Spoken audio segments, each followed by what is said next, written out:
Welcome back, everybody. Fresh Juice here. I'm going to go ahead and show you guys how to start preparing some oxtails.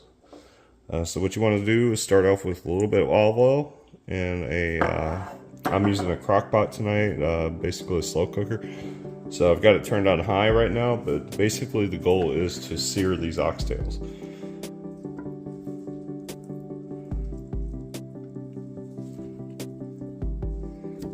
So we're going to let these cook for a little bit and sear it down. Alright everybody, so what I've done is I've added some fresh garlic, onion. I used a sweet onion and an assortment of mushrooms, a little bit of red wine, and some beef bone broth. So that set up the base nicely. I'm going to let this set overnight on low heat, and we're going to come back to it in the morning. So it's been around an hour on low heat, so what we're going to want to do is go ahead and give this a stir. We do want everything to cook pretty well evenly, so it helps to stir things up throughout the process. That should do it. And of course you should know that I added salt that I always use. So, and to coat the base of the pan, I did use some olive oil. So what you want to do next is you want to set aside an extra pot and go ahead and start boiling some water. I've already done that. I've got about maybe about 5-6 cups of water in there. Ooh, sorry about the camera there. There we go. So what you want to do now is go ahead and add some distilled vinegar. This is just what I like to use. I like to put about a cup's worth in, which is about a 1/6 of portion of water that you have in there. From there, I like to add seasoning. I like to go ahead and add some onion powder. Now keep in mind, I've got actual real vegetables in the stew for the oxtails that are braising. This was lemon pepper that I just added. Up next is some smoked paprika.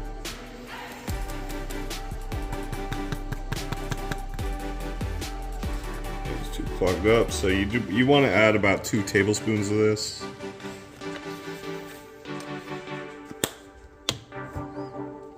And of course, you can't forget about garlic.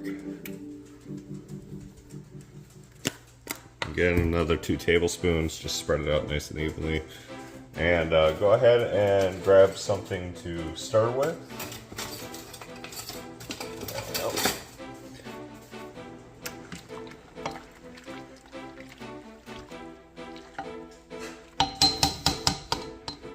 And I was on high heat to bring it to a boil, so you're going to want to bring that down to just above low, right around a simmer. And go ahead and add your collard greens.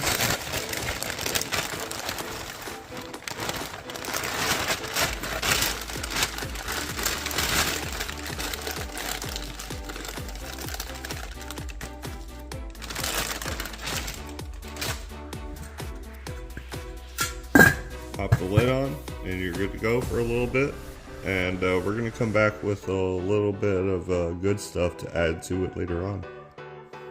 So the next step in the collard greens is bacon. So what I like to do with bacon is I like to take the pack and roll it like that. What it does is it helps separate the slices. It just makes it a little bit easier to take apart. So that way you can just chop it all up and separate it really easily when you add it to whatever you're doing. So go ahead and chop this up. What I like to do is about an inch thick.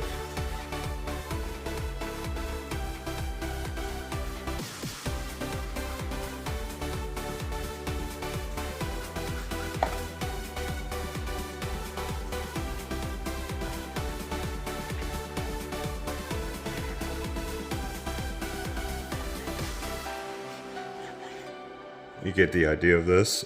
So this is all going to separate when you add.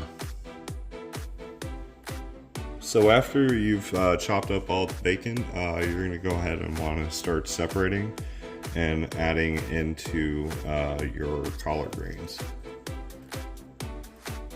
Just start with a little bit at a time and kind of just separate it into there.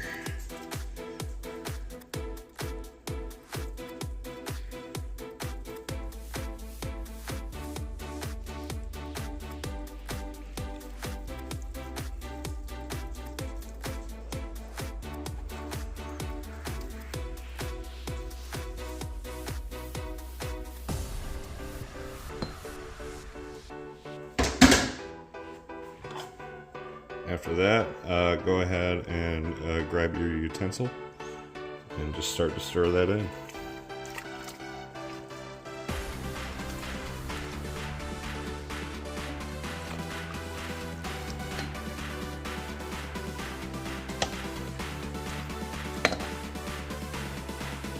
At this point, it's a good time to go ahead and add your salt and pepper.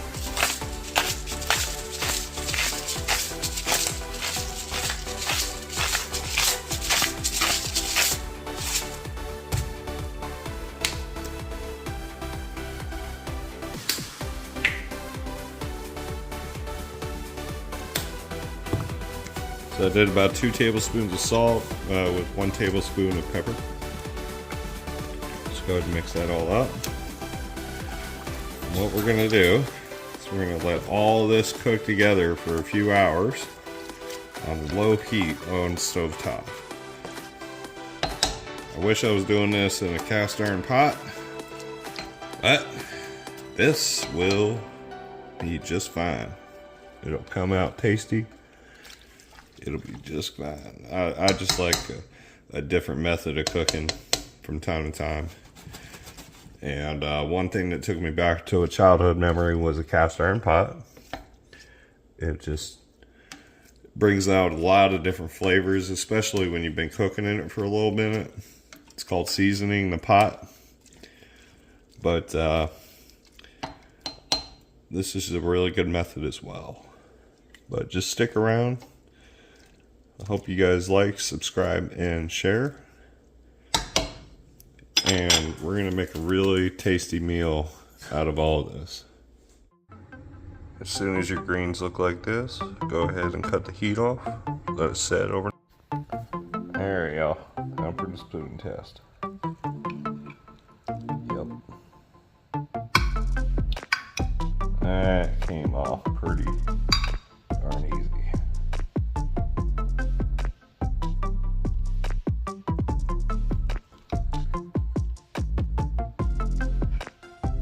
Tender. Total cook time about 10 hours. Slow and low. Watch the video, y'all. So the oxtails are separated. What you want to do next is go ahead and start your rice. But before you just go ahead and put water in it to go ahead and cook it, you're going to want to rinse this. It grows in a very dirty atmosphere. So what I like to do is I like to fill it up with hot water.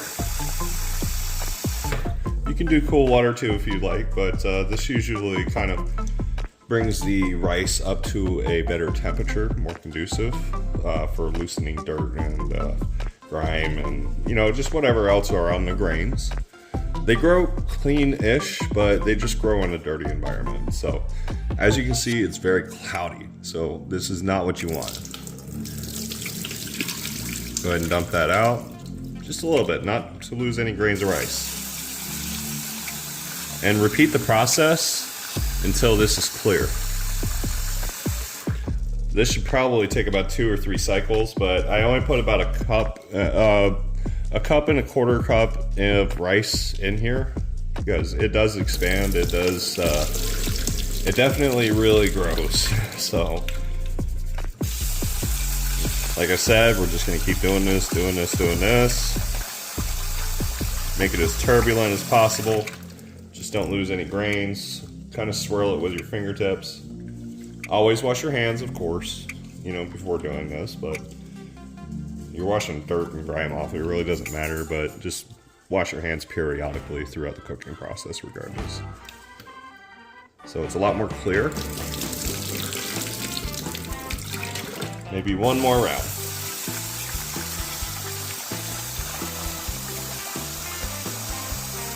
Yeah, it's looking a lot better. As you can see, you can actually see where the rice is. It's getting clearer. I think that's good enough for now.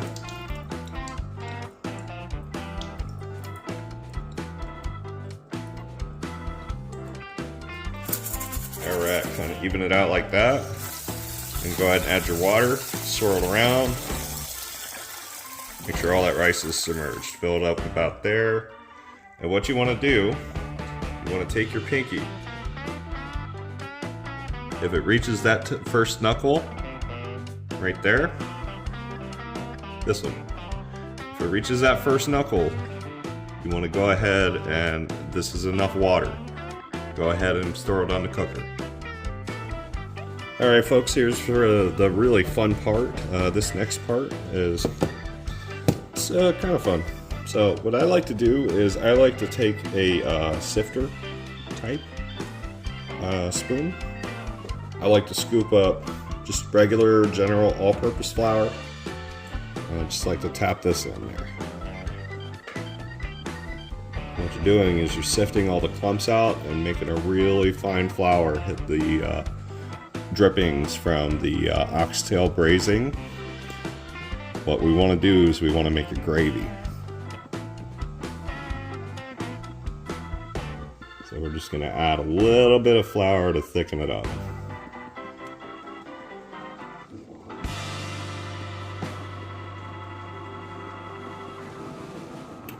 Be sure to hold it steady, kind of mid-shank, just like I'm doing right now. That should be enough for now. So go ahead and work that in.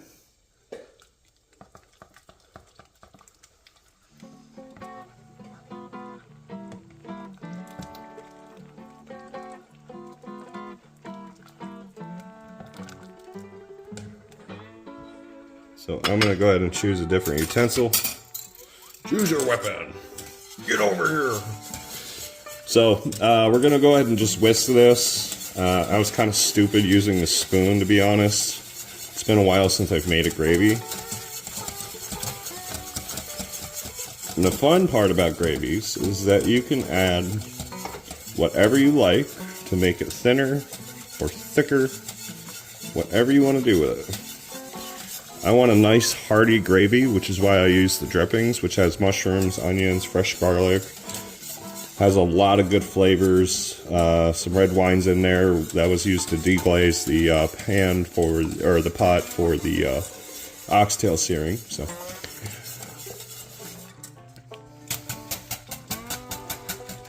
that's getting worked in nicely. Try to break up those clumps.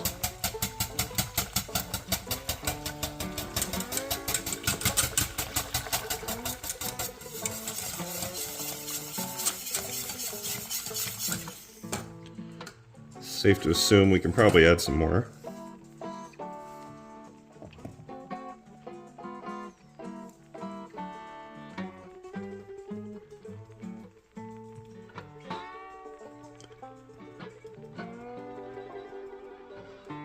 Good enough.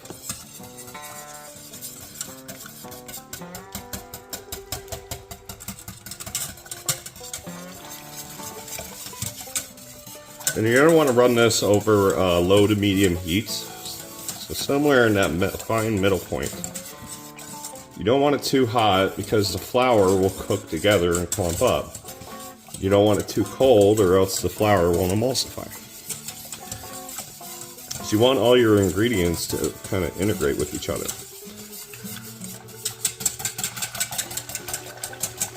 So kind of like what it's doing. So before we add any more flour, we're just going to go ahead and set everything aside, and we're just going to kind of let this cook. Just kind of let it cook down, get all the water out of it, get down to a really rich, thick gravy. So we want it to thicken up and cook down. The only way we do that is with time. We're going to check back on it in a little bit. And we're back. Let's go ahead and check on the gravy. It's a little bit bubbly. Alright, just gonna whisk it down, whisk it down, whisk it down. We're gonna leave this uncovered for a little bit. We're gonna let this rest. Crank down the heat. You want this at a simmer. But it's already getting thicker, so we're gonna add a little bit more flour. Not too much.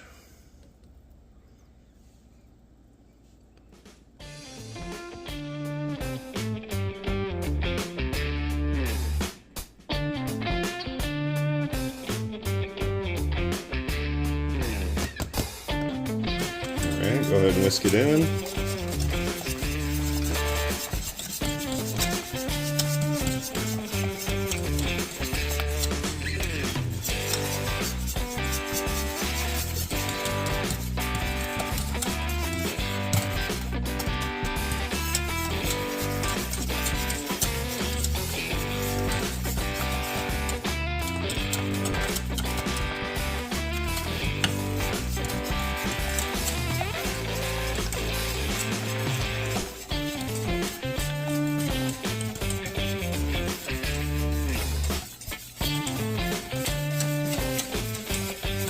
It's a solid few minutes of whisking, folks.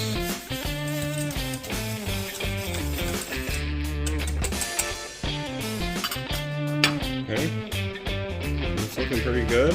We're going to go ahead and cut the heat off, put the lid on. We're going to let that set for about 30 minutes.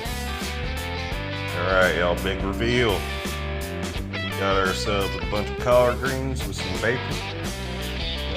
Blend the seasonings in here. We've already done the spoon test on the old oxtail here, so you guys know what that's about. But yeah, all that good old gravy we just made from the drippings from that. Good looking plate, y'all. I don't know about y'all, but I'm gonna tear this up tomorrow. I'm gonna eat it for dinner tonight too. Shoot, I don't care. But I really hope you guys enjoyed this video. Please like, subscribe, share. Just let me know if I can cook anything that y'all want to see done. Hey y'all, Fresh Juice here. So I just wanted to go ahead and talk about the dish that I just made. It's really, really good. I really enjoyed it thoroughly. I can tell you I enjoyed more than I should have, but please cook along with me. That's what this is all about. It's about cooking good food. I just want everybody to see that they can cook. You know, not everybody is subject to takeout, and that's what I'm trying to get people on, is the fact that this is better than takeout. This is better than anything that you've ever ordered, unless you've spent like hundreds of thousands of dollars in takeout or something like that. I don't know how bougie you are, but the whole goal of this is to get people cooking, get people kind of branched away from Uber Eats and DoorDash. Just cook with me, y'all. I'm just out here trying to produce good food. That's all it is. That's all it's about. So I don't do any paid promotions. I don't do any product plugs or anything like that. I'm just out here promoting, just cooking at home. That's all it is, folks. So if you have any questions, hit me up on YouTube, Instagram, whatever. I'm more than happy to answer any questions y'all may have about cooking processes, you know, things of that nature. I've got no problem talking to y'all, so just hit me up. Tell me what you want to see. Tell me what you want to see me cook next. That's what I really want from y'all. Like, subscribe, share, of course. But I honestly just want y'all to give me something to cook. I'm bored. The wife says I'm cooking too much, and that's who the hell says that? Seriously, what spouse says to another spouse, "You cooking too much"? Come on. It's not like she a big back or anything. Come on. Like, I mean, I sure as hell am. I'm 260 pounds. Shoot. I'm just a big fella. But I love y'all. Take care. Have a safe week. It's Wednesday. I know it's hump day, but just enjoy yourselves. Total cook time for all this was around 10-12 hours. I've just been in it throughout processes of reheating and just letting all the flavors settle throughout the day. I do go to school during the daytime, Monday through Friday. So these are menu items that I'm doing on my schedule. So if I can do it on my schedule, I know you guys can do it too. So just stick around. I've got a lot more stuff planned. There's some big moves coming up in April. So stick around on my channel for a little bit on that, and we're gonna be doing an RV vlog. So I'm gonna do a video log on our RV trip from Tampa, Florida, to New Orleans, to Austin, Texas, to New Orleans, back to Tampa. So it's gonna be an epic trip. There's gonna be some amazing food along the way. Of course, we're gonna stop at Cafe Du Monde and get some beignets and coffee. That place is wonderful. I don't care if Bourbon Street smells like urine, but hey, it is what it is. I mean, if anybody's been to Orlando lately, yeah. So, again, have a safe week, y'all. We'll see you in a few days with some new menu items, and we're going to just continue cooking because we don't want this train to stop. We want good food at a reasonable price. And when you do your own grocery shopping, you're saving money on takeout, and you're eating better options than what you would get outside. So, love y'all. Take care.